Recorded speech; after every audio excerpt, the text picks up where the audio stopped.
주의 전에 올라오신 여러분을 주님의 이름으로 환영하고 축복을 드립니다. 충북에 있는 음성 꼭동네가 시작된 사연이 있습니다. 여러분 알고 계십니까?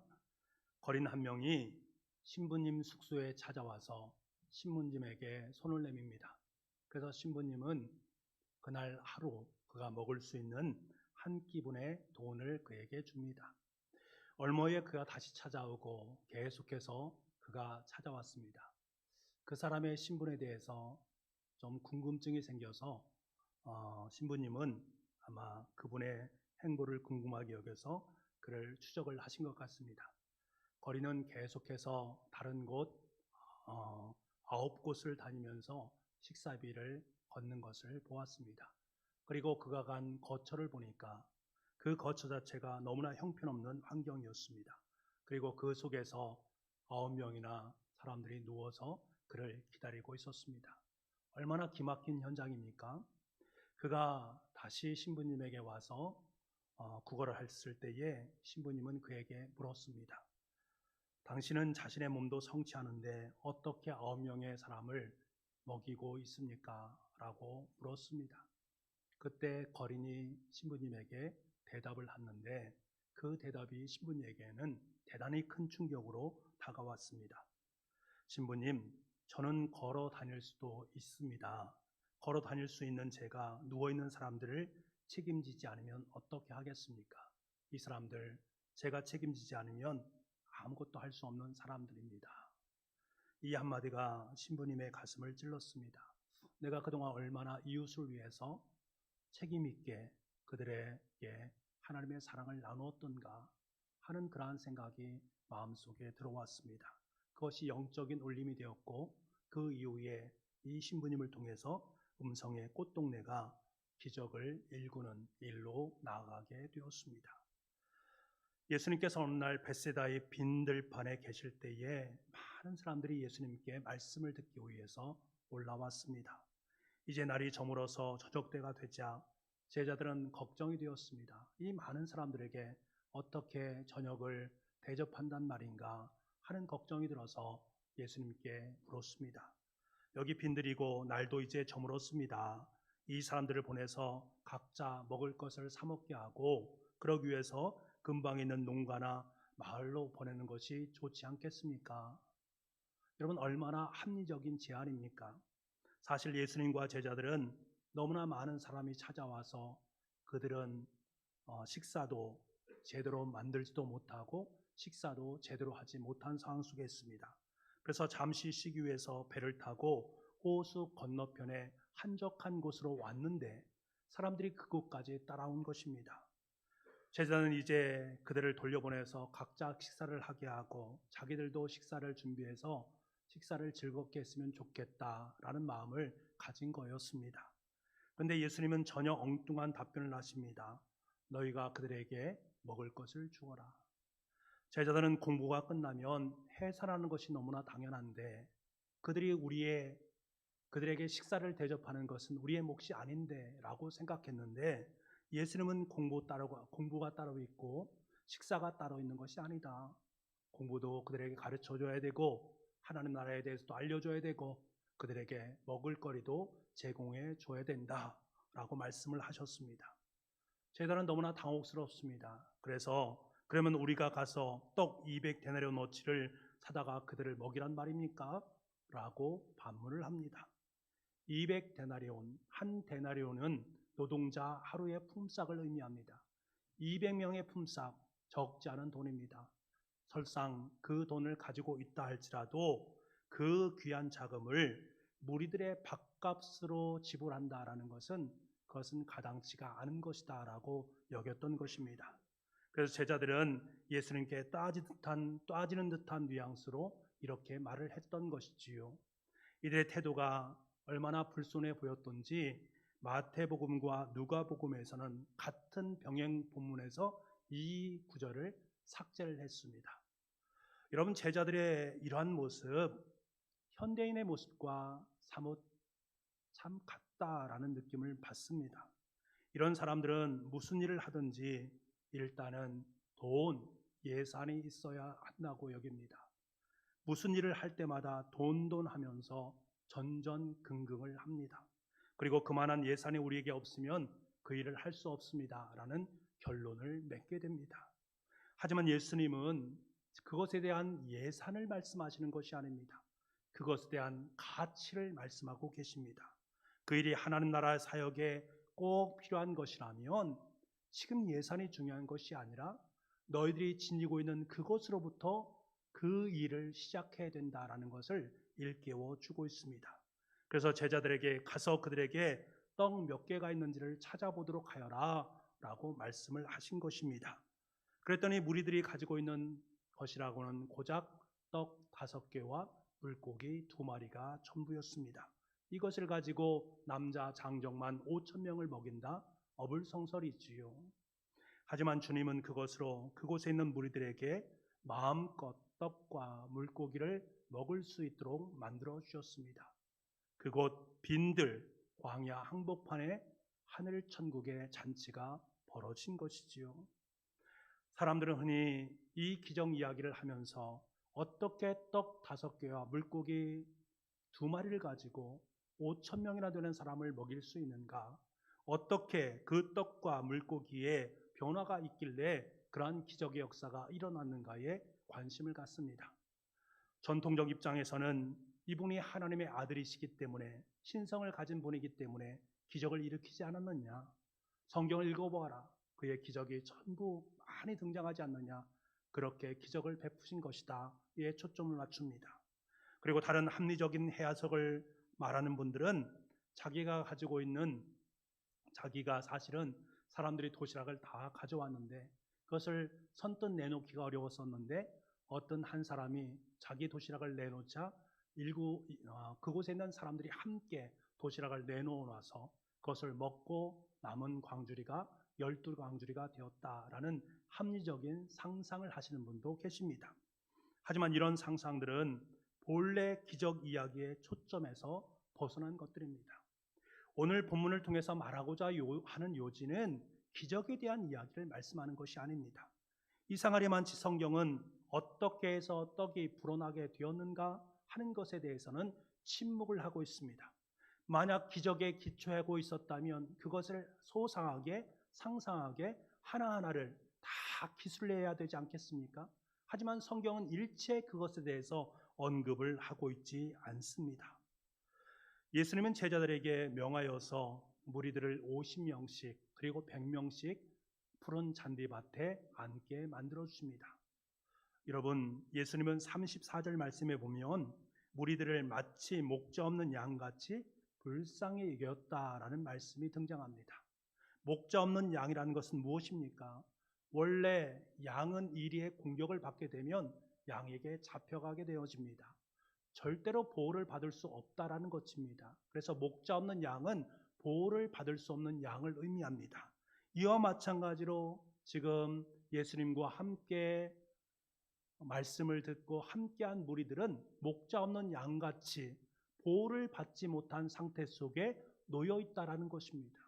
그런데 예수님께서는 그들을 50명씩, 100명씩 서로 함께 푸른 초장에 앉을 수 있도록 만들어 주었습니다. 이것은 무엇을 말하는가?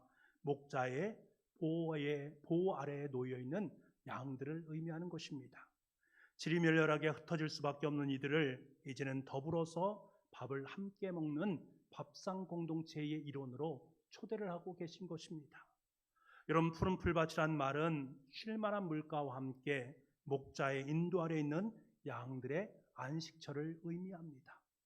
양들의 안식처가 지금 함께 하고 있고 그 함께한 그 안식처에서 그들은 마음껏 천국 잔치를 누리고 있는 것입니다. 목자의 인도 아래서 일정한 수로 모인 공동체가 푸른 풀밭이요 쉴만한 물가가 되었던 것이지요. 재미있는 것은 다음 8장에 보게 되면 이와 비슷한 4,000명을 먹이신 기적의 사건이 등장을 하는데 거기에는 무리들의 사정에 대해서 좀 더 자세하게 설명을 하고 있습니다. 마가복음 8장 2절부터 3절까지 말씀을 우리 함께 읽어보기를 원합니다. 같이 한번 읽어보겠습니다. 시작.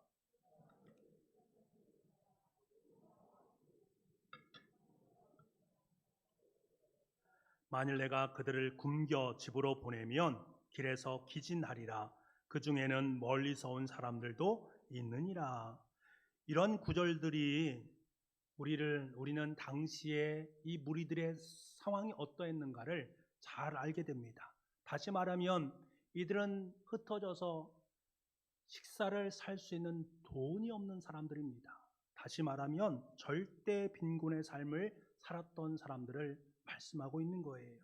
당시에 이런 절대 빈곤층에 속한 사람들은 보호해 주었겠습니까? 그들을 보호해 주시고 그를 인도해 주었겠습니까? 아닙니다. 때로는 그들을 소외시키고 핍박했던 모습들을 우리는 성경을 통해서 잘 알게 됩니다. 하지만 예수님께서는 그들을 깊이 이해하시고 긍휼히 여겨주셨습니다. 사실 예수님께서 이들을 먹일 의무가 있습니까? 아닙니다. 그들에게 하나님 나라에 대한 교육을 시켰으니 이제 집으로 돌아가게 하면 됩니다. 그들에게 먹거리를 제공하지 않아도 아무도 뭐라고 할 수 있는 사람이 없단 말입니다. 하지만 예수님은 그들을 남처럼 여기지 아니하시고 자기 식구처럼, 자기 자신처럼 여기시면서 식탁의 공동체에 참여시키고 있습니다. 예수님은 이제 떡 5개와 물고기 2마리를 들어서 하늘을 우러러 축사를 하십니다. 이 축사했다라는 말은 하늘에게 감사를 드렸다, 하나님께 감사했다라는 말입니다. 이렇게 많은 사람들이 먹어야 되는데 겨우 이것밖에 찾지 못했느냐? 야, 더 많이 찾아와야 되지 않겠느냐? 라고 제자들을 타박하거나 불평을 하지 않았습니다. 왜요? 이것은 예수님의 방법이 아니기 때문입니다. 적은 것이라도 손에 들고 하늘을 우러러 감사하는 것, 이것이 하나님의 방법입니다. 바로 여기에서 기적이 시작되는 것입니다. 그런 다음에 오병이어를 떼어서 제자들에게 주고 사람들에게 나누어 주라라고 말씀하십니다. 그랬더니 사람들이 배불리 먹고 남은 것이 12광줄이나 남게 되었습니다. 여러분, 이것은 무에서 유를 창조하거나 하늘에서 음식이 뚝 떨어지는 기적을 의미하는 것이 아닙니다. 중요한 것이 무엇입니까? 누군가가 가지고 있었던 작디 작은 오병이어, 그것이 주님의 손에 지금 들려져 있다라는 이 사실이 대단히 중요합니다. 오병이어가 주님께 드려졌다라는 것이 중요한 것입니다. 한 사람의 나눔과 예수님께 드림을 통해서 오병이어의 기적 이야기가 실상이 되었던 모습을 우리는 보게 되는 것들이지요. 다른 형제가 산에서 나무를 하다가 숲속에 버려진 항아리 2개를 발견했습니다. 그 항아리 속에 보니까 쌀이 반쯤 차 있습니다. 이제 얼씨구나 좋다 해서 하나는 형이 짊어지고 하나는 동생이 짊어지고 내려왔습니다. 그런데 이상한 것은 그 항아리에서 쌀을 꺼내서 먹으면 먹을수록 쌀이 계속해서 나온단 말입니다. 동생은 그것을 너무나 기뻐하면서 나만 먹으면 미안하니까 이웃들에게 그 쌀을 함께 나누어 주면서 함께 행복하게 살아갑니다.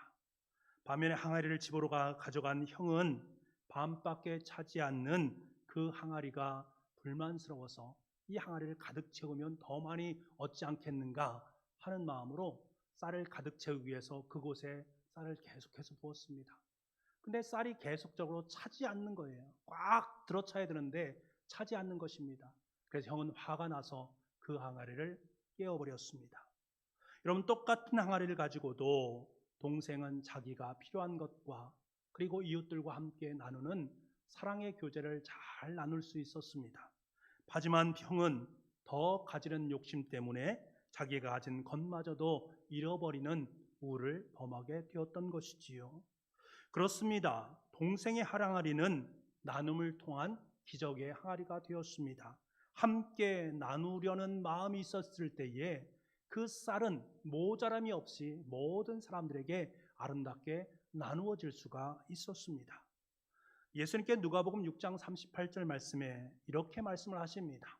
주라, 그리하면 너에게 줄 것이니 곧 후이되어 누르고 흔들어 넘치도록 하여 너희에게 안겨주리라. 우리는 이 말씀을 보면서 너무나 감동받잖아요. 후이되어 누르고 흔들어 넘치도록 너희에게 안겨주신다. 얼마나 감동적인 말씀입니까? 그런데 먼저 선행되는 것이 있습니다. 주라, 주라라는 말씀입니다. 한 사람의 손에 들려진 오병이어가 그냥 그 사람에게 있으면 가치 없는 것으로 전락됩니다. 하지만 그것이 주님 손에 주어지게 된다면, 드리게 되어진다면 문제는 달라집니다. 여러분, 이 오병이어는 사실은 기적의 마중물의 역할을 감당하고 있습니다. 저는 이 마중물이란 말이 너무나도 참 좋습니다. 펌프로 땅속에 물을 끌어내기 위해서는 한 바가지의 첫 물이 필요하지 않겠습니까? 그 첫물, 그 마중물이 없으면 땅속에 아무리 많은 물이 있다 할지라도 그 물을 퍼올릴 수가 없는 것입니다. 그렇기 때문에 마중물은 그 양의 중요한 가치를 두는 것이 아닙니다. 이 마중물이 엄청나게 있느냐, 지금 한 바가지밖에 없느냐, 이것이 중요한 것이 아닙니다. 지금 그 마중물이 나에게 있느냐 없느냐가 중요한 것이지요. 오병이어는 5,000명 이상의 사람을 먹이기에는 턱없이도 부족한 것이었습니다. 하지만 그것이 지금 주님의 손에 있느냐 없느냐의 문제가 중요하다는 거예요. 주님의 손에 돌려진 마중물인 이 오병이어는 기적의 놀라운 역사를 쓰게 된 아름다운 가구의 역할을 감당하게 된 것입니다. 그로 말미암아서 5,000명이나 되는, 아니 생각하기로는 10,000명 이상이 넘는 사람들이 마음껏 먹고 마시고도 남을 정도의 것이 되었습니다. 요한복음을 보게 되면 이 오병이어의 주인공이 누구로 나옵니까? 어린 나이로 나옵니다. 어린 아이가 가지고 있는 그것을 예수님께 드림으로 말미암아 오병이어의 기적이 일어났습니다. 여러분, 때로는 우리가 소유하고 있는 작은 것이 엄청난 기적의 마중물이 될 수 있다는 사실을 여러분들 생각해 둘 수 있어야 됩니다. 지금 내가 가지고 있는 것, 나는 아무것도 아닌 것처럼 여겨지고 있는 그것이 그 누군가를 통해서 엄청난 기적의 역사로 쓰일 수 있다는 사실을 여러분은 알아야 됩니다. 예수님께서 38절 말씀에 보면 저희들에게 무엇이 있는지 가서 알아보라 라고 말합니다. 그런데 우리는 지금 사람들이 이렇게 많지 않습니다. 일을 하는데 얼마나 많은 돈이 필요합니까? 200데나리온이나 필요합니다. 가나 보나, 가서 보나, 확인해 보나, 이것은 확인할 가치가 없습니다. 제가 판단하기에 지금 당장 200데나리온이 필요합니다. 주님은 찾아보라고 말씀하시는데 우리는 안 됩니다. 우리가 할 수 없습니다. 못합니다. 말도 안 되는 소리 하고 있습니다 라고 말하고 있는 우리의 이 모습, 그러면서 여러 가지 이유를 둘러대고 있는 우리의 모습을 만난단 말입니다. 모세는 이스라엘 민족을 이끄는 위대한 지도자였습니다. 하나님 그에게 사명을 주시지요. 그는 사명을 받고 난 후에 주님 못합니다. 하나님 못합니다. 제가 말도 잘 못하고요, 제가 가진 것도 없고요, 권능도 없고요, 힘도 없는데 제가 어떻게 일을 감당할 수 있겠습니까? 전 가진 것이 없습니다. 그때 하나님께서 뭐라고 말씀하십니까? 내 손에 가진 것이 무엇이냐? 지금 네 손에 들려있는 것이 무엇이냐? 그때 모세에게는 바싹 마른 지팡이 하나밖에 없었습니다. 모세에게 있어서 그것은 아무것도 아니었습니다. 그것으로 주님의 사명을 이룬다라는 것은 언감생심입니다. 그럼에도 불구하고 주님께서는 그것을 요구하고 계시다라는 사실입니다. 그것을 통해서 하나님의 위대한 사명의 기적의 역사가 이루어지는 것을 봅니다. 이 바싹 마른 지팡이는 하나님의 기적의 마중물이 되었던 것이지요. 사랑하는 성도 여러분, 주님께서는 저와 여러분에게 이 시간에 묻고 계십니다. 내 손에 들려진 것이 무엇이냐? 그것을 나에게 가지고 오라. 지금 너의 손에 들려진 그것을 나에게 가지고 오라. 여러분, 헌신은 물질로만 되는 것이 아니지 않습니까? 힘들고 어려운 사람에게 여러분이 한마디 위로의 말을 던졌을 때에 그 위로의 말이 그 사람에게 큰 힘이 된다면 그것 자체가 기적이 아니겠습니까? 여러분의 두 손에 들려진 피켓의 문구가 상실된 사랑으로 고통받는 사람들을 위로하고 소망이 된다면 그보다 더 큰 기적이 어디에 있겠습니까? 여러분의 작은 것이 주님 앞에 드려지는 순간 주님은 그것을 기적으로 만들어 가십니다. 기적의 주체는 우리가 아니라 주님이십니다. 오늘은 주님의 사랑을 나누는 피켓 전도주일입니다. 저는 우리가 행하는 이 작은 피켓 하나가 여러분의 오병이어의 기적의 시발점이 될 수 있기를 간절히 소망합니다. 이 피켓 하나가 모세의 손에 들려준 바싹 마른 지팡이가 될 수 있기를 간절히 소망합니다. 우리는 주님께서 말씀하신 지상명령, 땅끝까지 복음을 전하라 라고 말씀하신 주님의 명령에 순종한 분입니다. 우리는 우리의 작은 몸짓을 주님의 도손 위에 올려놓을 뿐입니다. 주님, 제가 주님의 마중물이 되기를 원합니다. 주님, 제 몸을 받아주십시오. 제가 들고 있는 이 피켓을 주님 받아주십시오. 이 피켓에 있는 문구가 많은 영혼들에게 힘이 되고 은혜가 되고 능력이 되기를 소망합니다. 이 땅의 코로나19로 인해 너무나 고통받는 사람들에게 소망이 되기를 소망합니다. 이 땅에 여전히 예수 그리스도를 알지 못하고 죽음으로 나아가고 있는 그 영혼을 너무나 불쌍히 여기는 그 마음 이곳에 담았으니 주님 받아 주옵소서. 힘내세요. 하나님은 당신을 사랑하십니다. 그 어떤 누군가에게 이 한마디가 그의 심장을 꿰뚫는 능력의 말씀이요 권세의 말씀이 된다면 우리는 기쁨으로 그 일에 순종할 수 있는 것입니다. 저는 확신합니다. 우리의 보잘것없는 주님의 사명에 대한 순종, 피켓을 드는 이 순종 주님께서 기뻐하실 줄 믿습니다. 주님의 두 손에 올려진 우리의 피켓은 하나님께 감사로 고백되어질 것이고 반드시 오병이어의 기적을 여러분의 삶의 현장 속에 현실이 되도록 만들어 주실 줄 믿습니다. 요한복음을 보면 예수님께서 오병이어의 기적을 일으키시고 자기 자신의 존재에 대해서 말씀을 하십니다. 자기 자신이 어떤 존재인가? 생명의 떡이다라는 말씀을 해주십니다. 생명의 떡이신 주님께서는 자신의 생명을 나누시기를 원했습니다. 생명의 떡을 나누기 위해서 그는 십자가상으로 올라가셨고 자기의 몸을 갈기갈기 하나하나 찢어서 우리에게 그 생명의 떡을 허락해 주셨습니다. 우리는 그 생명의 떡을 덥석 받아 먹었습니다. 그러므로 말미암아 저와 여러분의 삶의 자리는 구원의 자리, 은혜의 자리, 하나님이 주신 기쁨의 자리, 아름다운 잔치가 열리지 않았습니까? 여러분 이미 우리는 주님의 생명의 떡을 맛본 장본인들입니다. 이제 주님은 그 생명의 떡을 나누라 라고 말씀을 하고 있습니다. 저와 여러분을 통해 다른 이웃들에게 전해진 그 생명의 떡은 은혜로 다가서게 될 것이고 그들에게 생명을 다시금 바꿔놓는 역사로 여러분의 삶 속에 들어오게 될 줄 믿습니다. 저는 오래 살아보지는 않았습니다만 지금까지 삶을 살면서 참 소중한 물건들이 기억나는 물건들이 있습니다. 근데 참 재미있는 것은 이 물건들이 고가의 물건들이냐? 아닙니다. 정말 보잘것없는 물건들인데 저에게는 여전히 제 가슴판에 남아 있습니다. 한 번은 군대에서 너무나도 고생스럽게 훈련을 받는데 한 고참이 한 달 정도 된 고참입니다. 저에게 살며시 와서 초코파이 하나를 주고 가는 거예요. 근데 얼마나 그것이 저에게는 눈물겹도록 참 귀한 것으로 다가온 기억이 납니다. 그리고 하루는 고된 훈련을 받고 난 후에 동기였던 친구가 저를 화장실로 부르는 거예요.